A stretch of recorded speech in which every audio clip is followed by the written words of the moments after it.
بسم اللہ الرحمن الرحیم۔ روزے کی روایت پہلے سے موجود تھی کہ نہیں؟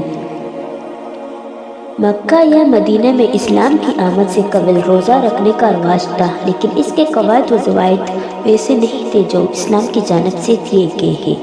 اگرچہ پیغمبر علیہ السلام روزہ رکھتے تھے، لیکن اسلام کی ابتدائی دور میں مسلمانوں پر کے روزے رکھنا لازم نہیں تھا۔ روزہ اسلام میں سن 2 ہجری یعنی پیغمبر علیہ السلام کے مکہ سے مدینہ ہجرت کے دوسرے سال فرض قرار دیے گئے تھے، جس کے بعد سے پوری دنیا میں مسلمان روزہ رکھتے آ رہے ہیں۔ مسلمانوں کے علاوہ روزے کی طرح پورا دن فاقہ کرنے کا مذہبی عمل یہودیوں اور دیگر کئی مذہبی گروہوں میں بھی موجود ہے، لیکن روزہ اسلام کے 5 بنیادی ارکانوں میں سے ایک ہے۔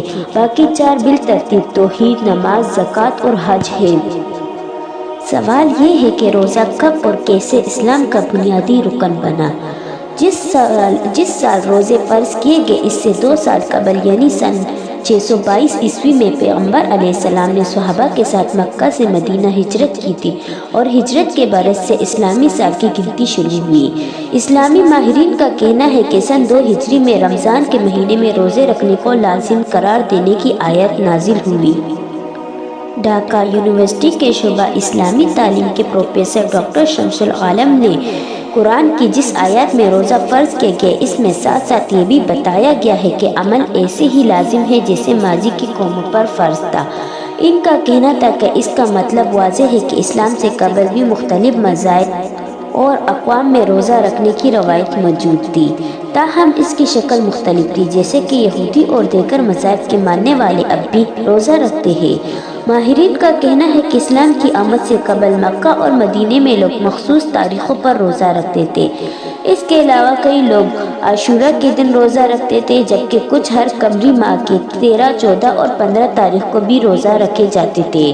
ڈھاکہ یونیورسٹی کے شعبہ اسلامی تاریخ اور ثقافت پروفیسر ڈاکٹر عطاء الرحمن نے بتایا کہ دوسرے انبیاء پر بھی روزے فرض تھے، لیکن یہ مدت 1 ماہ تک نہیں تھی۔ ان کا کہنا تھا کہ پیغمبر علیہ السلام نے بھی مکہ میں قیام کے دوران ہر قمری مہینے میں 3 دن روزے رکھے۔ یہ سال میں 36 دن بتاتے ہیں۔ اس کا مطلب یہ ہے کہ روزے کی روایت مدینے کی طرف ہجرت کے بعد جب پیغمبر علیہ السلام نے دیکھا کہ مدینے والے عاشورہ یعنی محرم کے 10 تاریخ کو روزہ رکھتے ہیں تو آپ صلی اللہ علیہ وآلہ وسلم نے پوچھا، تم روزہ کیوں رکھتے ہو؟ ان لوگوں کا جواب تھا، اس دن خدا نے حضرت موسیٰ علیہ السلام کو فرعون کے چنگل سے آزاد کیا، اس لیے ہم روزہ رکھتے ہیں۔ حضرت موسیٰ علیہ السلام کے زمانے بھی عاشورہ کا روزہ رکھا جاتا تھا، لیکن 30 دن کے روزے صرف پیغمبر علیہ السلام کے دور میں فرض کیے گئے تھے۔ ڈاکٹر محمد ابو صالح پٹواری بتاتے ہیں کہ پیغمبر علیہ السلام قمری مہینے کے 13، 14 اور 15 تاریخ کو بطور نفل روزہ رکھتے تھے۔ اپنی مرضی سے دوسری ہجری سال سے پہلے فرض کے طور پر کوئی روزہ نہیں رکھا تھا۔